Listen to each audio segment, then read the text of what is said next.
Okay, rant on. I'm from Florida, and I'm absolutely appalled at what just happened in Florida with the legislation that passed not only the House and the Senate, but was signed by the governor today. All pushed through by Republicans. The age limit was raised to 21 to purchase any firearm, which there's controversy right now on whether that even complies with the Florida Constitution. Um, Bump fire stocks were banned, but the wording in the article for the ban could be construed to include anything aftermarket that you can possibly put on a semi-automatic rifle, including triggers, including bolts, bolt carrier groups, uh, uh, recoil springs, anything could be construed to be part of that legislation. I understand emotions are at an extreme high point after a major tragedy like this. I understand people are hurting and trying to figure out how they're going to go on after a tragedy like this. But our state legislators, our national legislators, are supposed to be people that can stand back and assess a situation and make logical and concise decisions on how to address certain problems that we have as a nation. Um, the gun control debate is always controversial. The Second Amendment is always controversial to the liberals, to the progressives, not to us conservatives. We have pretty well understood what the Founding Fathers meant. However, this legislation was pushed through by the House, by the Senate, by the governor in, I think, 6 days.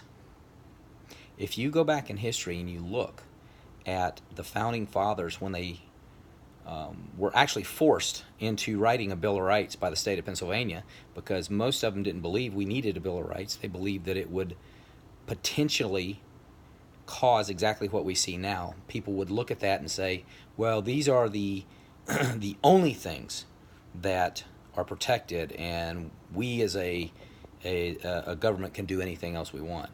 They were so concerned about the wording of the 10 articles that ended up being in the Bill of Rights that it took them a year and a half of deliberation to get the wording right. And if you read some of the writings of the Founding Fathers, especially on the Second Amendment, the militia clause itself, specifically, they were so concerned that a future government would misunderstand that clause and add, or rather, would take away the guns from the Quakers, because the Quakers back then were pacifists, and they did not want a future government to believe that everyone had to be a part of the militia in order to have a firearm. It's in their letters. It's in their writings back and forth. It's right there for everybody to see. There's no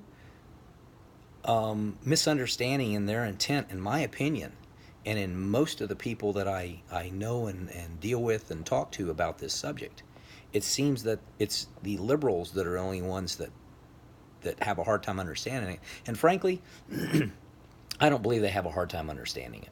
I think it's all intentional, because I think their ultimate goal, and plenty of them have said this, is total and complete disarmament of the U.S. civilian population. So what just happened in Florida just in the last few days, just in this week, it just blows my mind that this would happen by a group of Republicans. A Republican-controlled House, a Republican-controlled Senate, and a Republican governor basically just infringed on the Second Amendment in a matter of just a few days, after it took a year and a half for people much smarter, much more intelligent, and with much more integrity than anybody alive in politics today. It just, I'm mad. If you can't tell, I'm very, very angry. I'm having to try to contain myself not to fly off the handle. More later. Rant over.